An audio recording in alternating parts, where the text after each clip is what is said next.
चलिए स्टार्ट करते हैं। और यहाँ पर मैं आप लोगों को हिस्ट्री कवर करा रहा हूँ टॉपिक वाइज। तो ये सेकंड पार्ट होगा हमारा, जो कि वैदिक काल से स्टार्ट होगा 1500 ईसा पूर्व से 600 ईसा पूर्व तक, ठीक है ना।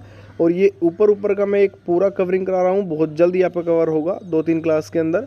उसके बाद मैं आपको बिल्कुल जीरो लेवल से बहुत शानदार तरीके से सेकंड पार्ट आपको कवर कराने वाला हूँ, ठीक है। तो आप लोग अच्छे से कवर करिएगा। सबसे पहले अगर अभी तक आप लोगों को मनीष जीएस एकेडमी के द्वारा दिए गया नोट्स, जिसमें जीके जीएस कंप्लीट और हिंदी का नोट्स है, अगर नहीं मिला तो आप लोग टेलीग्राम ग्रुप ज्वाइन कर लीजिएगा। टेलीग्राम का लिंक मैंने डिस्क्रिप्शन में दिया हुआ है, या फिर आप लोग वीडियो की स्टार्टिंग में जो नंबर दिया हुआ है उस पर मैसेज करके व्हाट्सअप ग्रुप भी ज्वाइन कर सकते हैं, जिसमें आपको गर्ल्स ग्रुप अलग मिलेगा और बॉयज़ ग्रुप आपको अलग मिलेगा, ठीक है।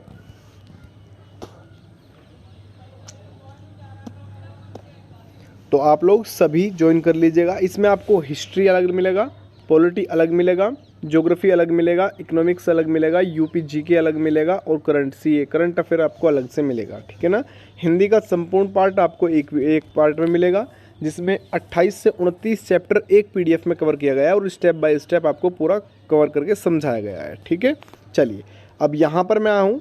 देखिए वैदिक काल प्रारंभ कब से होता है? 1500 ईसा पूर्व से 600 ईसा पूर्व तक चलता है आपका वैदिक काल, ठीक है।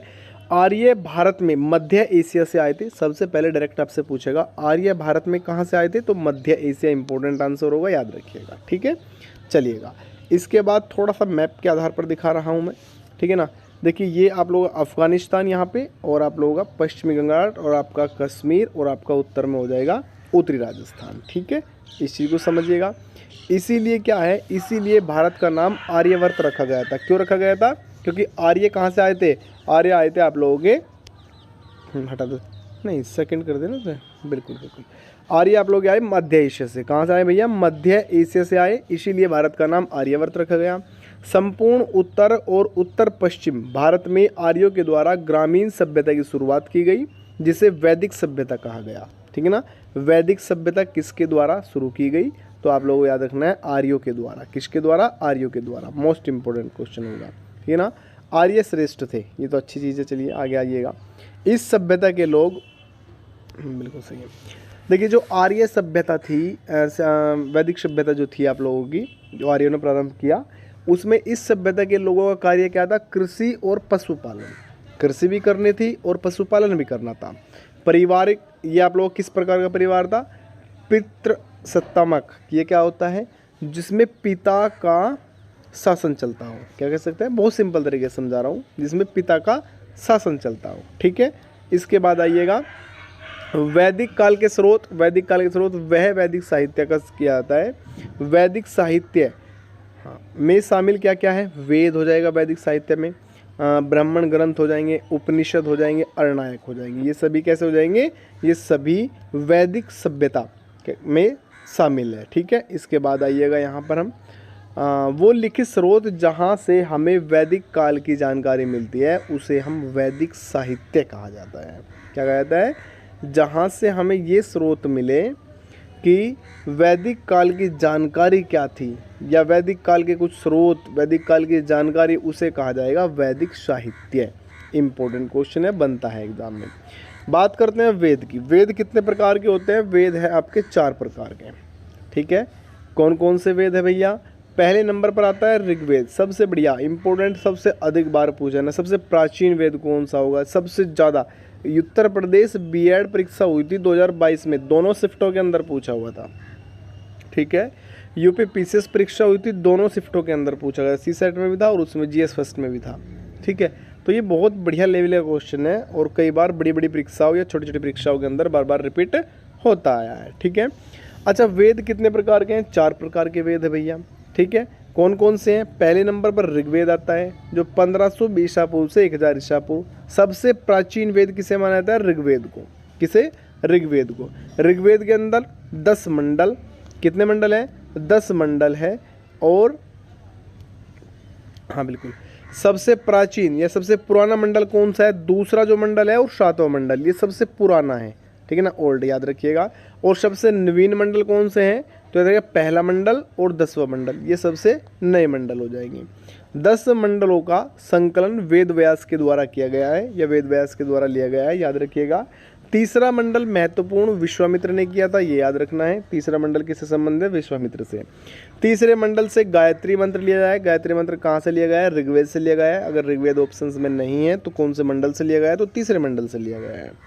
गायत्री मंत्र सूर्य देव की स्तुति दिया जाता है, याद रखिएगा। सूर्य देव से समर्पित कौन सा मंत्र है? गायत्री मंत्र। ठीक है ना। गायत्री मंत्र कौन सा आप सभी को पता है? ओम भूर्भुवस्सुः तस्य वितुर्वरेण्यं भर्गो देवस्य धीमहि धियो यो न प्रचोदयात्। ठीक है, तो बता भी रहा हूँ थोड़ा सा। ठीक है ना। इसके बाद आइएगा 10वां मंडल। 10वां मंडल को महासुक्तित ने लिखा था। किसने लिखा? महासुक्तित। याद रखिएगा, इतना इंपॉर्टेंट नहीं है, नाम आपसे पूछेगा तो आप लोग थोड़ा सा याद होना चाहिए। मंडल में मनुष्य के चार व्यवस्था उल्लेख है। कौन कौन से? नंबर 1 ब्राह्मण, क्षत्रिय, वैश्य, शूद्र। ठीक है, तो इन पर भागों में बांट दिया गया। इसके बाद आते हैं ऋग्वेद पढ़ने वाले व्यक्ति को क्या कहा जाता है? होत्र कहा जाता है। होत्र क्या कहता है? होत्र इसको कहा जाएगा जो ऋग्वेद पढ़ेगा, उन व्यक्ति को। ऋग्वेद के ब्राह्मण ग्रंथ कौन कौन से हैं? ऐतरेय, याद रखिए, मोस्ट इंपोर्टेंट पूछता है एग्जाम में। और एक आपका है कौशितकी। कौन सा है? कौशितकी। कितने हैं ब्राह्मण ग्रंथ? ऋग्वेद के अंदर 2 ब्राह्मण ग्रंथ है। पहला ऐतरेय, यही पूछता है अधिकतम। ठीक है, इसके बाद आइएगा ऋग्वेद में सबसे पवित्र नदी सरस्वती को माना गया है। किसको माना गया है? सरस्वती को माना गया है, याद रखना है, मोस्ट इंपोर्टेंट है आप लोगों के लिए। इसके बाद वैदिक काल की सबसे महत्वपूर्ण नदी कौन सी है? अच्छा, वैदिक काल की सबसे महत्वपूर्ण पूछेगा तो सिंधु नदी, और ऋग्वेद की सबसे पवित्र नदी पूछेगा तो सरस्वती नदी। दोनों याद रखिएगा, कंफ्यूज बिल्कुल भी नहीं होना है। सेकंड पार्ट आता है जिसमें दूसरा वेद। ऋग्वेद हो गया हमारा कंप्लीट। इस ऋग्वेद से जो क्वेश्चन आपके उत्तर प्रदेश पुलिस परीक्षा के अंदर बनते हैं वो इन्हीं पार्ट से बनेगा, इससे बाहर नहीं जाएगा। बाकी डीपली आएगा तो सेकंड वीडियो जो आएगा उसमें आप लोगों को डीपली बताया जाएगा। ठीक है, परेशान मत होना। सामवेद आ जाते हैं।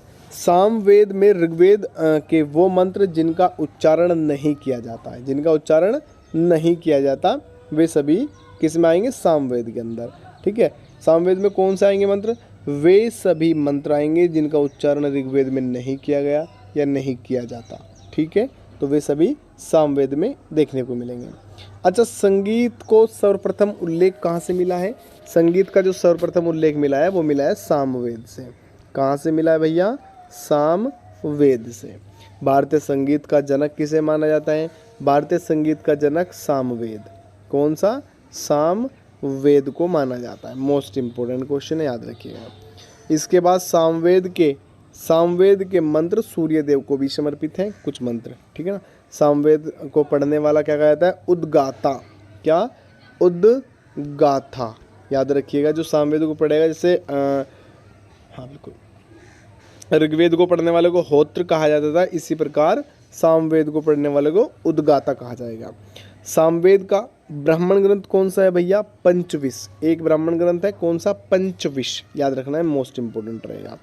थर्ड आपका आता है वेद, कौन सा होगा? यजुर्वेद।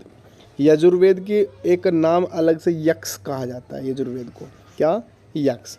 इस वेद में यक्ष के नियम एवं अन्य धार्मिक मंत्र गंध एवं पद में है। किसमें है भैया? गद्य एवं पद में। ठीक है, दोनों याद रखिएगा, इंपॉर्टेंट है। इसके बाद आइएगा यहाँ पे, यजुर्वेद को पढ़ने वालों को क्या कहते हैं? अर्धवायु। क्या? अर्धवायु, अर्धवायु। ठीक है ना, याद रखिएगा, नाम बढ़िया है। ब्राह्मण ग्रंथ इसका कौन कौन सा? तैतरीय और शतपथ। कौन सा? तैतरीय और आपका शतपथ हो जाएगा। अच्छा, लास्ट वेद आता है आप लोगों का अथर्ववेद।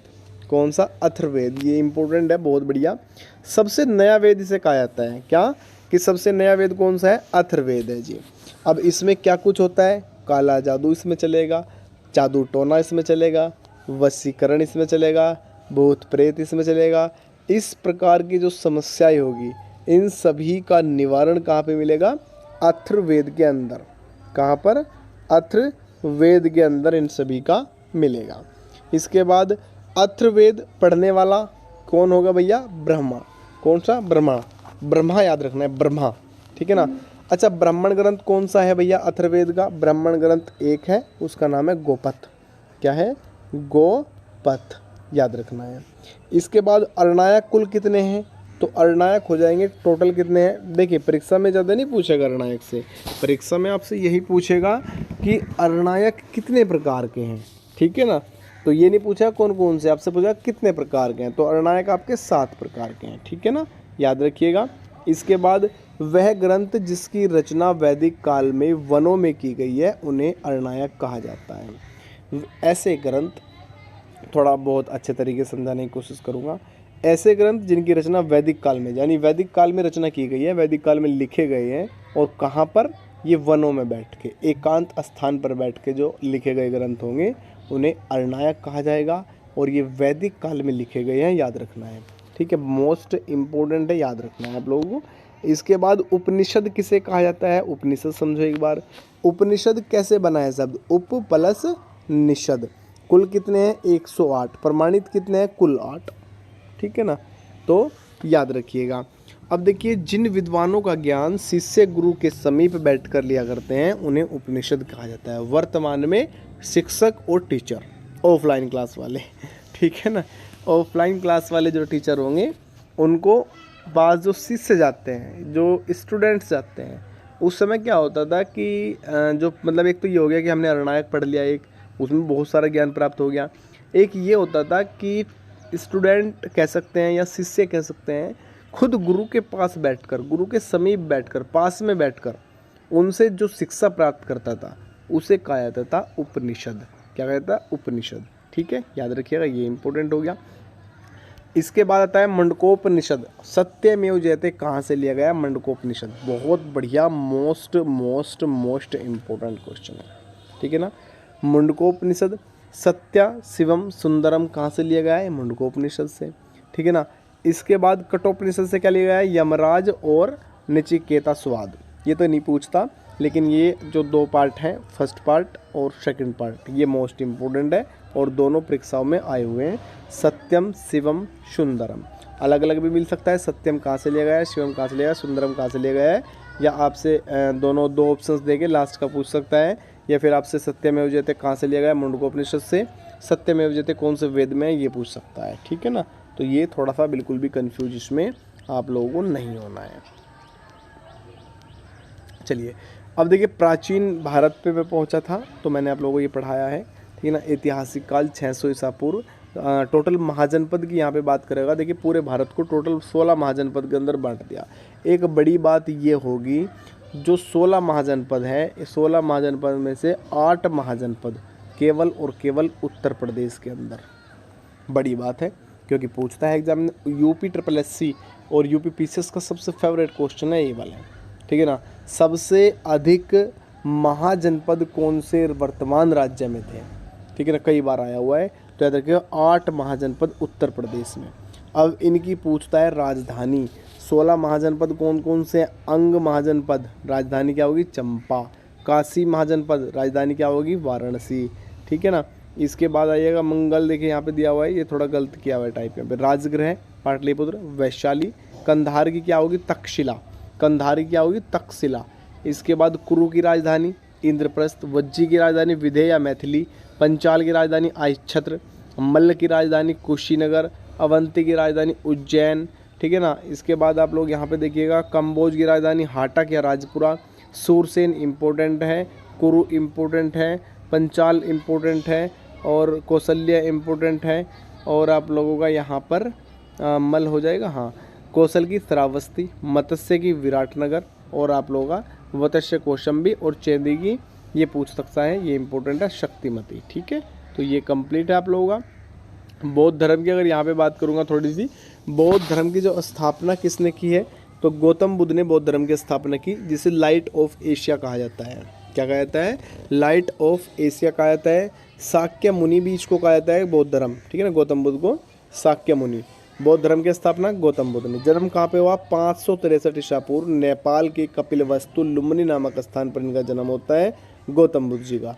इसके बाद बचपन का नाम क्या था, बचपन का नाम था सिद्धार्थ, पिता का नाम था शुद्धोधन, माता का नाम था महामाया, 7 दिन के अंदर मृत्यु। उसके बाद इनकी मौसी जो थी शुद्धोधन ने इनकी मौसी से शादी कर ली। जब भैया पत्नी मर गई, कहने लगे भैया बच्चा तो है एक, उस बच्चे का नाम क्या है, गौतम बुद्ध, ठीक है ना। तो इनके जो पिता है शुद्धोधन, इन्होंने इसकी मौसी से शादी कर ली, ठीक है ना, याद रखिएगा इस तरीके से, ठीक है ना। इनकी मौसी से शादी कर ली, मौसी का नाम था प्रजापति गौतमी ने इनका लालन पालन किया। यानी खिलाया कुदाया सब कुछ बचपन जो उन्होंने बच्चे का पालन पोषण किया वो किसने किया, इनकी माता प्रजापति गौतमी ने गौतम बुद्ध जी का, ठीक है ना। पहला प्रथम शिष्य कौन बनी, इनकी खुद की माता, ठीक है ना। जो सबसे पहले शिष्य बनी खुद की माता प्रजापति गौतमी। अच्छा, गौतम बुद्ध जी की पत्नी का नाम यशोधरा, पुत्र का नाम राहुल, सारथी का नाम चन्ना, घोड़े का नाम कंधक। ये इंपॉर्टेंट है, वेरी इंपॉर्टेंट है, देखो लिखा भी हुआ है इसमें क्योंकि पूछा हुआ है, ठीक है। इसके बाद 25 वर्ष की आयु में ग्रह त्याग किया। ग्रह त्याग की जो घटना थी उसे महाभिनिष्करण कहा गया, ठीक है, याद रखिएगा, बहुत ज़्यादा इंपॉर्टेंट ये आप लोगों के लिए रहेगा। इसके बाद गौतम बुद्ध के गुरु का नाम अलार कलाम, याद रखिएगा, सुद्रक और रामपुत्र। अब देखिए 6 वर्ष की तपस्या के बाद गया, कहाँ पे गए, गया के अंदर इन्हें क्या हुआ है, ज्ञान की प्राप्ति हुई, महाज्ञान की प्राप्ति हुई। और गया कहाँ, गया में किस जगह पर, निरंजना नदी के तट पर पीपल वृक्ष के नीचे इनको ज्ञान की प्राप्ति हुई, ठीक है। ज्ञान की प्राप्ति की घटनाओं क्या कहा है, निर्वाहन कहा गया। क्या कहा गया है, निर्वाहन। पहला जो प्रथम उपदेश दिया गया वो सारनाथ उत्तर प्रदेश में दिया। और इस घटना को जो पहला उपदेश है इसको कहा गया है क्या, धर्म चक्र परिवर्तन। क्या कहा गया, धर्म चक्र परिवर्तन। सबसे अधिक उपदेश कहाँ पर दिए, श्रावस्ती उत्तर प्रदेश में। पहला शिष्य 2 शूद्र और आप लोग का तपस्वी, ठीक है ना, ये इंपॉर्टेंट है। प्रधान शिष्य कौन रहा, आनंद और उपाली। अंतिम शिष्य अंतिम समय कहाँ पर व्यतीत किया गया, कुशीनगर में। गौतम बुद्ध ने अंतिम समय कहाँ पर व्यतीत किया, तो कुशीनगर, आपको ऑप्शंस याद रखना है। अंतिम उपदेश दिया किसको दिया, समुच्च को दिया था। किसको दिया था, समुच्च को। इसके बाद समुच्च को उपदेश देने के बाद दूसरे शिष्य चुंद लाहौर से मिलने गए, हाँ, जिसने भोजन में आसूर का मांस मिला दिया, यानी कि उनको क्या हुआ था, मृत्यु हो गई थी यहाँ पर, ठीक है ना। जो सेकंड थे इनके शिष्य उनके पास मिलने गए थे, उसने कुछ मिला के इस टाइप का दे दिया था, ठीक है ना। मृत्यु के कारण अतिसार रोग, ठीक है। मृत्यु कब हुई, कुशीनगर में हुई 463 ईसा पूर्व के अंदर। हिरणायकी नदी के तट पर इनकी मृत्यु हुई। इसमें 2 पिटक आते हैं आप लोग ये, जो बौद्ध धर्म है, एक सुत पिटक, एक विनय पिटक। बौद्ध संगति होती है, बौद्ध संगति कब हुई, पहली होती है 483 ईसा पूर्व में। कहाँ पे, राजगृह के अंदर। अध्यक्ष कौन थे, महाकश्यप। शासक कौन थे, अजातशत्रु। और उसमें क्या हुआ था कि 2 पिटक जोड़ दिए गए थे। क्या किया गया था, कार्य किया गया, 2 पिटक इसमें जोड़ दिए गए थे। तो आज की क्लास हम यहीं पे फिनिश करते हैं, बाकी नेक्स्ट क्लास में मिलेंगे कल फिर, ठीक है। अच्छे से कंप्लीट पूरा सब्जेक्ट का मुझे वीडियो अपलोड करना है, ज़रूरी है ये, क्योंकि बच्चों को समझ नहीं आता, नोट्स मिल गया लेकिन वे पढ़ नहीं पाएंगे तो उससे कोई फ़ायदा नहीं होगा। समझाना पूरा कवर किया जाएगा। नोट्स आपको टेलीग्राम का लिंक डिस्क्रिप्शन में वहाँ से मिलेगा, या फिर इस नंबर पर मैसेज करें। व्हाट्सअप ग्रुप आप लोग ज्वाइन कर सकते हैं, जिसमें आपको गर्ल्स ग्रुप अलग मिलेगा और बॉयज़ ग्रुप आपको अलग मिलेगा। बाय बाय सभी को, नमस्कार, राधे राधे, जय हिंद, जय भारत।